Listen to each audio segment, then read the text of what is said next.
আসসালামু আলাইকুম। আপনারা সবাই কেমন আছেন? আশা করি ভালো আছেন। হুমায়রা রান্নাঘরে আপনাদের সবাইকে স্বাগতম। এখন নিয়ে আসছি এই যে দেখেন ভুট্টা। ভুট্টাগুলো দিয়ে কিন্তু আমি পাপন ভাজবো। কিভাবে পাপন ভাজি আপনারা পুরো ভিডিওটা দেখতে থাকুন। বাজারে তো অনেক পাপন কিনে খান, আমি ভেজে দেখাবো পাপনটা। আপনারা এইভাবে ভুট্টা দিয়ে পাপন ভেজে খেয়ে দেখবেন, খুবই ভালো লাগে খেতে। চুলাতে নিয়েছি এই যে একটা হাঁড়ি, এই হাঁড়ির মধ্যে দিয়ে দিব অল্প করে তেল আর দিয়ে দেবো লবণ।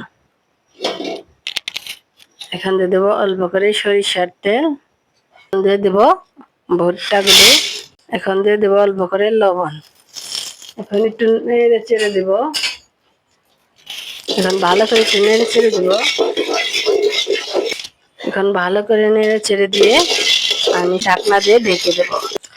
আমি এখন এই যে ঢাকনা দিয়ে ঢেকে দেব, সুন্দর করে দেখবেন একদম ফুলে বলের মতো হয়ে যাবে।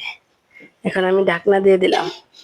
এই পর্যায়ে যে দেখেন পাপনগুলো কি সুন্দর করে কিন্তু ফুলে গেছে। এখন আমি নামিয়ে নেব, এরকম করে আমি সবগুলো ভেজে নেব। এই পর্যায়ে যে দেখেন পাপনগুলো কত সুন্দর ফুলকু ফুলকু করে আমি কিন্তু ভেজে নিয়েছি।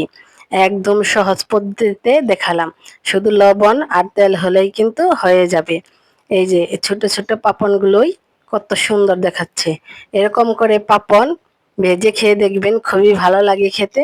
আর না খেলে বুঝতেই পারবেন না এই পাপনটা কতটা মজার হয়। এরকম নিত্য নতুন ভিডিও পেতে লাইক করুন, শেয়ার করুন, কমেন্ট করুন বেশি বেশি, আর ফলো দেন।